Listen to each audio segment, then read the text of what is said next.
Hello YouTube family, एक बार फिर से आप सभी का मोस्ट वेलकम है हमारे यूट्यूब चैनल जिसका नाम है सक्सेस मंत्रा बाय दीपक राय सर।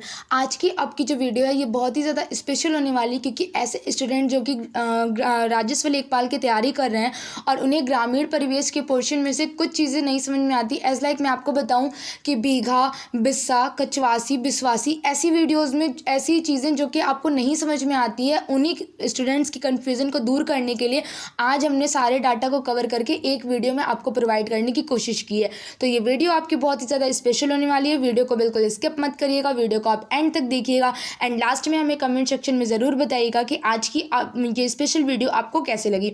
तो चलिए बढ़ते हैं अपनी वीडियो में। एंड आगे बढ़ने से पहले हम आपको अनअकैडमी से रिलेटेड इन्फॉर्मेशन देना चाहेंगे कि अनअकैडमी इंडिया का लार्जेस्ट लर्निंग प्लेटफॉर्म है। साथ ही साथ इस टाइम अनअकैडमी पर 20% का डिस्काउंट देखने को मिल रहा है अगर आप अनअकैडमी का सब्सक्रिप्शन लेते हैं। एंड अनअकैडमी के अगर मैं आपको एडवांटेजेस बताऊं तो अनअकैडमी में बहुत ही अच्छी चीज़ें होती हैं कि वो उसमें आप कहीं भी किसी भी टाइम पर लाइव और रिकॉर्डेड सेशन ले सकते हैं। साथ ही साथ इंडिया के बेस्ट एजुकेटर से आपको पढ़ने का मौका मिलता है एंड आपको स्टडी मटेरियल PDF फॉर्मेट में मिलता है। यहाँ पर आपको अनलिमिटेड क्विजेस देखने को मिलते हैं जिससे कि आपकी प्रिपरेशन बहुत ही बेहतर तरीके से हो पाए। तो अगर आप अपनी तैयारी को बहुत ही अच्छे से करना चाहते हैं तो देखिए यहाँ पर UP triple S C video लेखपाल इन सभी की अलग अलग तैयारी जो है अलग अलग बहुत ही कम प्राइजेस में की जा रही है। तो अगर आप अपनी तैयारी को बेहतर बनाना चाहते हैं तो अभी जाइए और हमारी वीडियो के डिस्क्रिप्शन बॉक्स में आपको अनअकैडमी का लिंक मिलेगा, वहाँ से जाकर आप अनअकैडमी का सब्सक्रिप्शन लीजिए एंड साथ ही साथ हमारा रेफरल कोड सक्सेस मंत्रा यूज़ करना बिल्कुल मत भूलिएगा। एंड देखिए इस टाइम अनअकैडमी पर एक चीज़ और बहुत स्पेशल है कि UPSI टॉपर जो है प्रिंस गुप्ता, उनसे खास बातचीत होगी जिससे कि आप जो है इस लाइव सेशन में जुड़ सकते हैं एंड अपने क्वेश्चन उनसे पूछ सकते हैं। तो देखिए अनअकैडमी पर अगर आप अनअकैडमी के लिए इंटरेस्टेड हैं तो अभी जाइए और हमारा रेफरल कोड सक्सेस मंत्रा यूज़ करिए, जहां आपको 20% का डिस्काउंट देखने को मिलेगा और आप अपनी तैयारी को बहुत ही बेहतर कर पाएंगे। तो चलिए ये तो रही अनअकैडमी से रिलेटेड इन्फॉर्मेशन। अब हम बढ़ते हैं अपनी वीडियो में एंड देखते हैं कि आज की वीडियो में आपके लिए क्या चीज़ें लेकर आए हैं। देखिए आपकी जो वीडियो है इसमें मैंने आपको भूमि या वर्ग माप से रिलेटेड चीज़ों को एक साथ इंक्लूड करने की कोशिश की है। तो अगर जो चीज़ें आपको समझ में आती हैं अगर आप ऐसे ओरली लर्न कर लेते हैं तो it's a very good thing. And अगर आपको चीज़ें थोड़ी सी टफ लग रही हैं लर्न करने में तो उन चीज़ों को आप हमारी वीडियो के थ्रू जो है अपने नोट्स में ज़रूर मेंशन करिए, ताकि जब भी आप अपनी सेल्फ स्टडी करने बैठिए तो एक बार आप नोट्स में ये डाटा ज़रूर रिवाइज़ करिए और ये चीज़ें आपको लर्न हो जाएँ। बात करें अगर हम एक लाठा की, किसकी बात करें अगर हम एक लाठा की, तो एक लाठा में कितने इंच या कितने फीट होते हैं वो आपको बताया है कि एक लाठा में अगर हम इंच में बात करें तो 99 इंच होते हैं। कितने इंच होते हैं? एक लाठा में 99 इंच होता है। और अगर हम बात करें फीट की तो एक लाठा में 8 फीट 3 इंच होता है। कितना? 8 फीट 3 इंच, क्योंकि एक फीट में कितना होता है? 12 इंच होता है। तो इस हिसाब से एक लाठा में 8 फीट 3 इंच, और अगर सिर्फ इंच में बात करें तो एक लाठा में 99 इंच होता है। नेक्स्ट है आपके सामने कि 20 अनबासी, क्या 20 अनबासी किसके बराबर होता है? एक कचबासी के। अगर आपसे क्वेश्चन में पूछ ले कि एक कचबासी में कितने अनबासी होते हैं तो आप कहेंगे 20 अनबासी होते हैं एक कचबासी में। फिर आपको दिया है कि 20 कचबासी बराबर क्या होता है? एक बिस्वासी। क्या 20 कचबासी बराबर क्या होता है? एक बिस्वासी, या फिर कह लीजिए एक वर्ग लाठा। अगर आपसे क्वेश्चन में पूछे कि एक वर्ग लाठा बराबर कितना होता है तो आप कहेंगे एक वर्ग लाठा बराबर 20 कचबासी होता है। नेक्स्ट है आपके सामने 20 बिस्वासी। क्या 20 बिस्वासी से बनता है एक बिस्वा। ठीक है, 20 बिस्वासी से क्या बनता है? एक बिस्वा बनता है। और अगर हम वर्ग फीट में बात करें तो 136 सही 1/4 वर्ग फीट होता है। कितना? 136 सही 1/4 वर्ग फीट होता है। किसमें? एक बिस्वासी।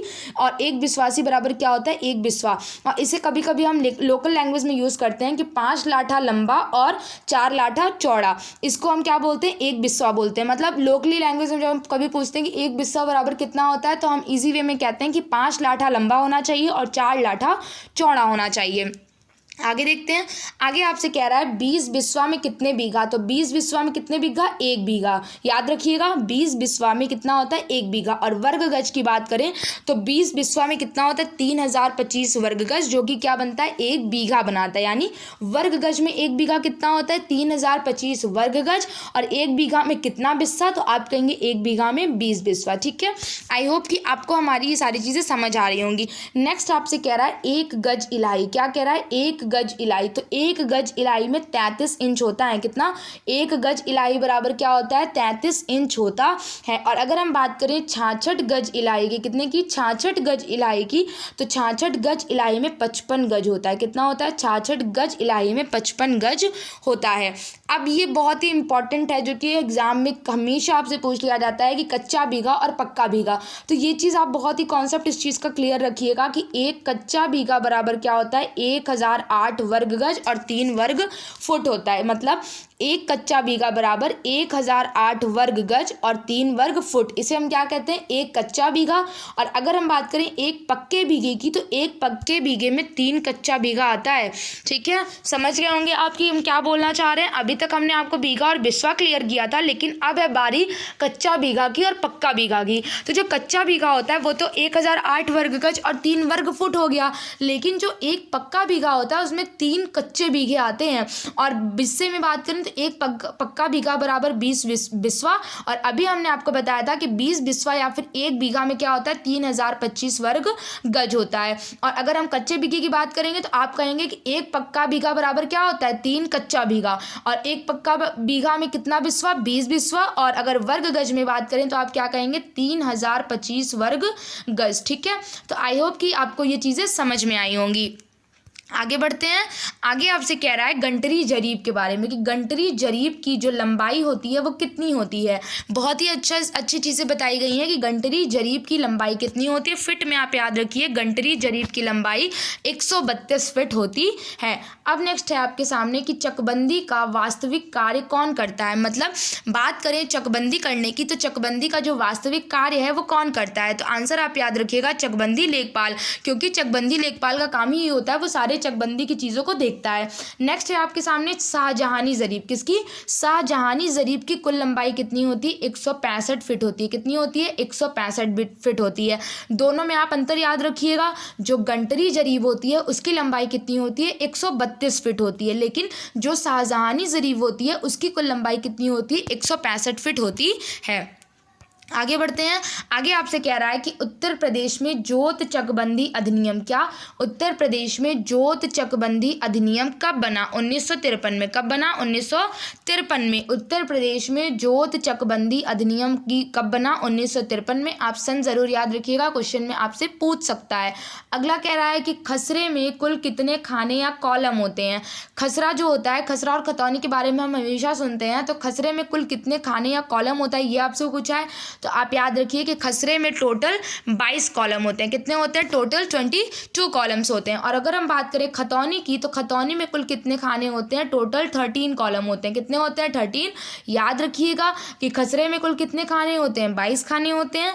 खतौनी में कुल कितने खाने होते हैं? 13 खाने या 13 कॉलम होते हैं। नेक्स्ट आपसे कह रहा है कि कृषि वर्ष कब से लेकर कब तक चलता है। बहुत ही बढ़िया सा क्वेश्चन है कि जो कृषि वर्ष होता है वो कब से लेकर कब तक चलता है। तो आप याद रखिए कि 1 जुलाई से इसका प्रारंभ होता है और 30 जून को इसका अंत होता है। तो आप क्या कहेंगे कि जो कृषि वर्ष होता है वो 1 जुलाई से 30 जून का होता है। नेक्स्ट क्वेश्चन आपसे कह रहा है कि पटवारी शब्द का सर्वप्रथम प्रयोग किसने किया था, प्रारंभ किसने किया था। तो वो भी आप याद रखिए, शेरशाह सूरी के टाइम में पटवारी शब्द का प्रयोग सर्वप्रथम किया गया था। नेक्स्ट है आपके सामने कि जोत बही में पृष्ठों की संख्या कितनी होती है।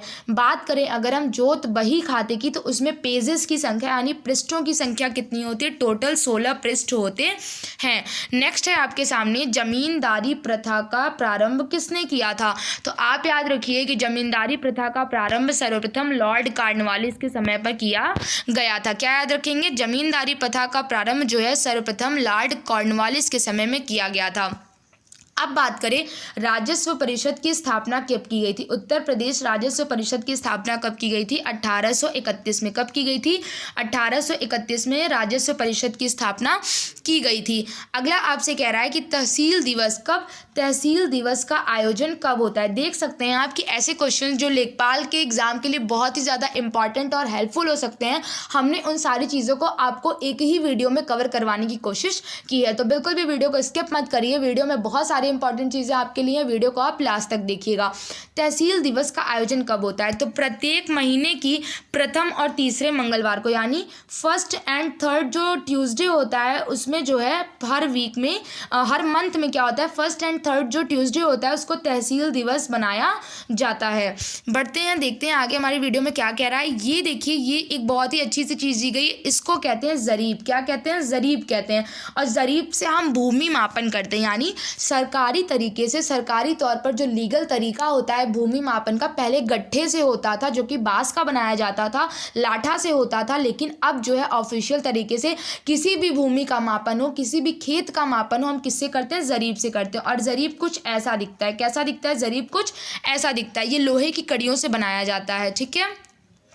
नेक्स्ट है आपके सामने, अमीन कौन होता है? तो अमीन भू राजस्व की जो वसूली करता है उसे क्या कहते हैं? अमीन कहते हैं। भूलेख निरीक्षक कौन होता है? तो भूलेख निरीक्षक कौन होता है? कानून गो को या फिर राजस्व निरीक्षक को हम क्या कहते हैं? भूलेख निरीक्षक कहते हैं। नेक्स्ट है आपके सामने कि उत्तर प्रदेश में लेखपाल सेवा नियमावली कब बनी? बहुत ही बढ़िया सा क्वेश्चन है कि उत्तर प्रदेश में लेखपाल सेवा नियमावली कब बनी थी? तो आंसर आप याद रखिए 2006 में। कब बनी थी? 2006 में बनी थी। इसके आगे आपसे बताया जा रहा है कि किसके समय में पटवारी का नाम बदलकर लेखपाल कर दिया गया। हम लोग कहते हैं ना कभी कभी लेखपाल पटवारी, तो अब ऑफिशियल तरीके से इस पोस्ट का नाम क्या है? लेखपाल है, लेकिन इसी पोस्ट को पहले पटवारी कहा जाता था। तो आपसे पूछा जा रहा है कि किसके समय में पटवारी का नाम बदलकर लेखपाल कर दिया गया था? तो आप याद रखिए कि चौधरी चरण सिंह की जो सरकार थी उनके टाइम पर पटवारी का नाम बदलकर क्या कर दिया गया? लेखपाल कर दिया गया। अगला आपसे दिया हुआ है खतौनी। खतौनी के बारे में बताया गया है कि जो खतौनी है वो प्रत्येक 6 साल में एक बार तैयार की जाती। क्या? खतौनी जो है वो प्रत्येक 6 साल में एक बार तैयार की जाती है। और अभी हमने आपको क्लियरली बताया कि खसरा और खतौनी में कुल कितने कॉलम्स होते हैं, तो बिल्कुल भी कंफ्यूज होने की ज़रूरत नहीं है। अब आती है पड़ताल की बात। पड़ताल उसे कहते हैं जो कि जिस टाइम लेखपाल ग्राउंड लेवल पर दौरे पर निकलता है, उस प्रोसेस को क्या कहा जाता है? पड़ताल। और पड़ताल जो है वर्ष में 3 बार होती है, खरीफ की फसल, रबी की फसल और जायद की फसल के समय। यानी एक खरीफ पड़ताल हो गई, एक रबी पड़ताल और एक जायद पड़ताल। तो जो खरीफ पड़ताल की स्टार्टिंग होती है वो 10 अगस्त से होती है। हर वर्ष 10 अगस्त के बाद कौन सी पड़ताल? खरीफ पड़ताल। जो रबी पड़ताल होती है उसका प्रारंभ कब से होता है? 1 जनवरी से होता है। और जो जायद पड़ताल होती है उसका प्रारंभ कब होता है? 1 मई से होता है। तो आई होप कि आप समझ गए होंगे कि पड़ताल किसे कहते हैं, जब लेखपाल जो है ग्राउंड लेवल के दौरे पर निकलता है। और पड़ताल कितने प्रकार की होती है? 3 प्रकार की होती है। अगला आपको बताया है कि जो लेखपाल होता है वो क्या होता है? गांव स्तर का सरकारी कर्मचारी होता है। लेखपाल क्या होता है? गांव स्तर का सरकारी कर्मचारी होता है। फिर आपसे कह रहा है कि जो गंटर जरीब होती है उसके द्वारा जो भू मापन करते हैं उस प्रोसेस को हम क्या कहते हैं? तो जो गंटरी जरीब से भू मापन किया जाता है उसे क्या कहा जाता है? कैडेस्ट्रल सर्वेक्षण। क्या कहा जाता है? कैडेस्ट्रल सर्वेक्षण कहा जाता है। इसके आगे आपसे कह रहा है कि चकबंदी विभाग का जो कार्य है वो क्या है? तो चकबंदी विभाग का कार्य क्या होता है? किसानों की बिखरी जोतों को इकट्ठा करना, यानी किसानों के जो खेत हैं जो अलग अलग हिस्सों में अलग अलग एरिया में फैले होते हैं उनको इकट्ठा करने का कार्य कौन करता है? चकबंदी विभाग करता है। तो आज की इस वीडियो में इतना ही। एंड आप हमें कमेंट सेक्शन में ज़रूर बताइएगा कि आज की ये वीडियो आपको कैसी लगी। क्या ये वीडियो आपके लेखपाल के एग्जाम के लिए हेल्पफुल थी? एंड अगर आपको हमारी वीडियो हेल्पफुल लगती है तो प्लीज़ हमारी वीडियो को लाइक करना बिल्कुल मत भूलिएगा। हमें कमेंट सेक्शन में ज़रूर बताइएगा कि आज की हमारी वीडियो आपको कैसी लगी। एंड अपनी सेल्फ स्टडी को बहुत ही अच्छे से करते रहिए और हमें हमारे चैनल के माध्यम से जो आपकी प्रिपरेशन कराई जा रही है उसे बिल्कुल भी इग्नोर मत करिएगा। तब तक के लिए आप हमारे चैनल पर बने रहिए। मिलते हैं अपनी नेक्स्ट वीडियो में, तब तक के लिए थैंक यू।